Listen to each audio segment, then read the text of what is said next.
हमारी जो बेटियों की जिसकी मेहंदी का रंग नहीं उतरा और उनके हस्बैंड को कफन पहना दिया है, जिनके घर से जो है वो फूलमाला नहीं उतरी, उनके घर में तुमने मातम वो हो गया है, उनके घर में मातम कर दिया है, तो उनको छोड़ देना चाहिए। हाँ, छोड़ देना चाहिए। और जो कह रहे हैं ना कि नहीं देश के मुसलमान, जो देश के अंदर भी अब मुसलमानों का वक्त है कि मुसलमान ओसिस दिखाए, मुसलमान दिखाए अपना बड़ा दिल और आए अब आके कि जो मुसलमानों को यहाँ पर इस देश के अंदर गालियाँ बकते हैं ना, उनको भी आप मुसलमान आगे आके बोलना चाहिए, मुसलमानों को भी आप ये बड़ा दिल दिखाना चाहिए। लास्ट में पूछूंगी, आप उन लोगों से क्या कहना चाहेंगे जो वहाँ पे जिनकी मृत्यु हुई? देखिए उनके परिवार के प्रति हमारी सहानुभूति है। अब देखिए हम क्या बोले, उनसे सहानुभूति है, लेकिन मैं ये कहूँगी कि अब कद्दू पे तीर मत चलाइए। सरकार ने मान लिया है, आज सरकार ने ये बयान दिया है, सरकार खुद माने है इस बात को कि चूक तो हुआ है। चूक जब हुआ है, आपको पता है गलती आपसे हुआ है, क्योंकि छोटा सा जो बच्चा है, क्या नाम है, गुजरात का छोटा सा बच्चा, वो भी आके मीडिया के सामने बोला है कि हम लोग जो है हमें वो चाहिए, सपोर्ट चाहिए, आपकी सिक्योरिटी चाहिए था। कहाँ थे आपकी सिक्योरिटी उस वक्त? कहाँ थे आपकी सिक्योरिटी? उन महिला ने भी बोला है, जिनके हस्बैंड खोया है, उन्होंने भी बोला है कि हम टैक्स देते हैं लेकिन हमें सुरक्षा क्यों नहीं मिला।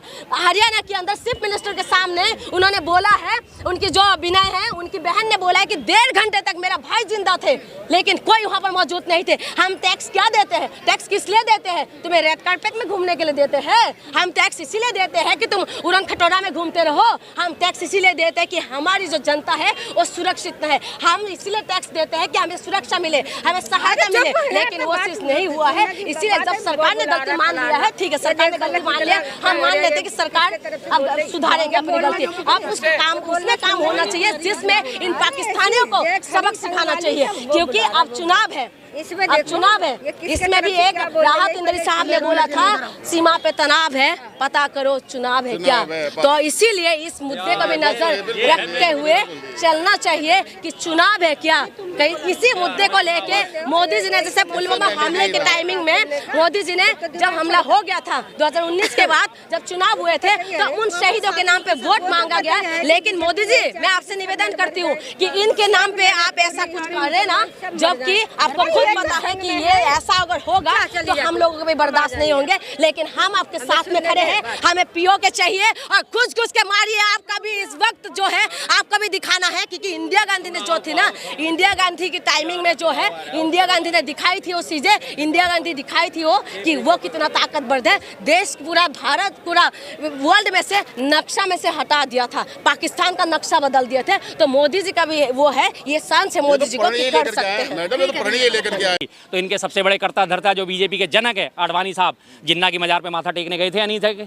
जिन्ना को हमारे देश के विभाजन का जिम्मेदार माना जाता है। देश के विभाजन के जिम्मेदार व्यक्ति की मजार पे जाके माथा टेकना कौन सी देशभक्ति है साहब? इस बारे में सारे मौन हो जाते हैं, कोई जवाब नहीं देते, तब इनके मुंह सिल जाते हैं। तभी इनके पास कोई जवाब क्यों नहीं होता, सिर्फ हवाई बातें हैं। कांग्रेस कह रही है कि भाजपा की कांग्रेस को बस मौका मिल गया राजनीति करने का, अभी देश पे संकट आया है तो एक साथ खड़े होने का। बिल्कुल है, एक साथ खड़े होने का। कल आपने CWC की बैठक देखी है, खड़गे साहब ने, राहुल गांधी जी ने साफ बोला है, हम आपके साथ हैं, एक्शन लीजिए, हम आपके साथ हैं। तमाम लोग आपके साथ हैं, बीबी शर्मा आपके साथ है, तमाम लोग आपके साथ हैं, तन मन धन से सब आपके साथ हैं।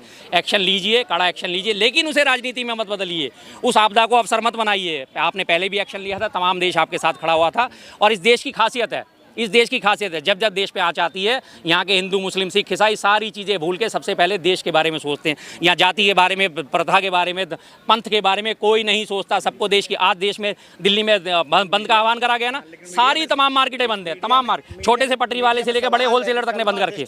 कलमा टेस्ट हुआ है। नहीं, ये तो वही मैं आपको कह रहा हूँ ना कि ये मीडिया जी है और ये हमारा जो बीजेपी IT सेल है, ये पाकिस्तानी आतंकवादियों के ट्रैप में फंस गया, ये उनके जाल में फंस गया।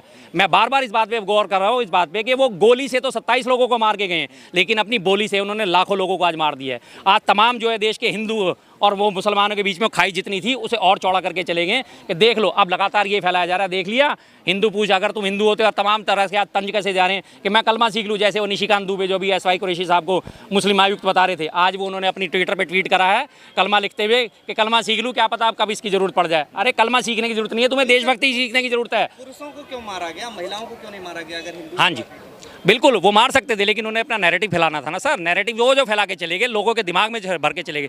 तमाम मीडिया चैनल में बार बार आप लोगों की भी आलोचना करूंगा, सिर्फ एक ही बात पूछ रहे हैं, चूक कैसे हुई इस बारे में कोई बात नहीं कर रहा, हथियार लेके वहाँ अंदर कैसे घुसे कोई बात नहीं कर रहा। लेकिन तमाम सारे का सारा मीडिया एक ही लाइन पर केंद्रित है कि धर्म पूछ के गोली मारी गई, और वो लोग वो चाहते थे, उनके ट्रैप में आज हम फंस गए हैं। उस ट्रैप से निकलने के लिए कोई बात नहीं कर रहा। अगर शर्मा जी बात कर रहे हैं तो तमाम कमेंट्स में मुझे देशद्रोही ठहराया जा रहा है। क्या मैं गलत कह रहा हूँ? आप उनके जाल में फंसे या नहीं फंसे? वो चाहते ये थे कि हिंदू मुस्लिम में विभेद बढ़े, आम आदमी विभेद बढ़े, जिसकी परिणति अभी देखने में मिल गई। ये मैं आपको वीडियो दिखा देता हूँ। आगरा में अभी आज व्यक्ति ने मारा है उसको। एक सेकंड बस मुझे टाइम दीजिए जी। जी अच्छा वो फेक है, ठीक है जी, ओके, फिर मैं उसे नहीं दिखाऊंगा, ठीक है, कोई ऐसी बात नहीं। लेकिन ऐसी अभी तो चलिए एक तो फेक आई है, लेकिन आने वाले टाइम में तो कोई भरोसा नहीं ना किसी चीज़ का। और जो धर्म की बात करी जा रही है, नासिर जुनैद का धर्म देख के पूछ के उन्हें जलाया गया था जिंदा।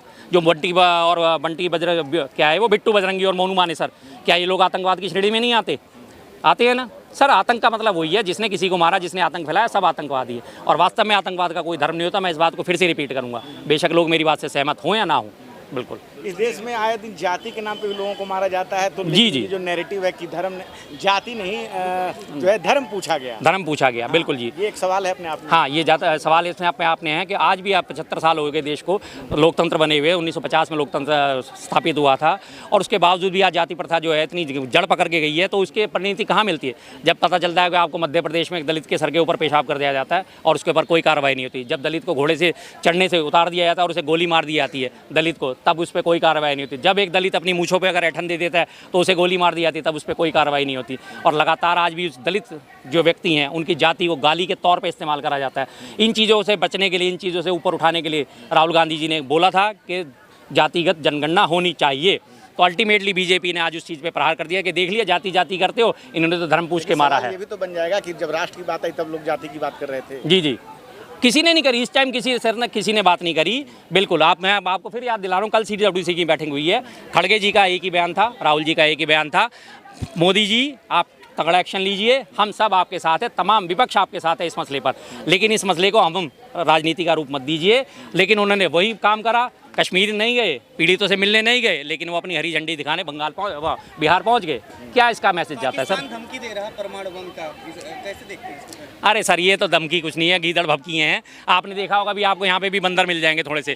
बंदर एकदम से आपको देखकर यूं करेगा और आपने पलट के हू करा ना, भागता नजर आएगा। ये बंदर घुड़की है। परमाणु बम चलाना क्या इतना आसान काम है क्या? ये भी चलाया जा रहा है कि पाकिस्तान थर-थर कांप रहा है, बिल्कुल घुटनों पे आ गया है। बहुत सारी चीजें खबर मीडिया में चल रही है। नहीं, वो खबरें अच्छी बात है, मीडिया में चलनी है, लोगों का मनोबल बढ़ेगा, अच्छी बात है, लेकिन वास्तव में आप उसे हकीकत में पहुंचाइए।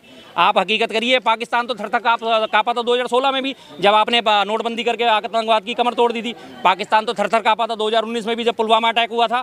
फिर उसकी दोबारा से पलट के इतनी हिम्मत कैसे हो जाती है कि फिर वो ऐसी हरकतों को अंजाम दे जाता है?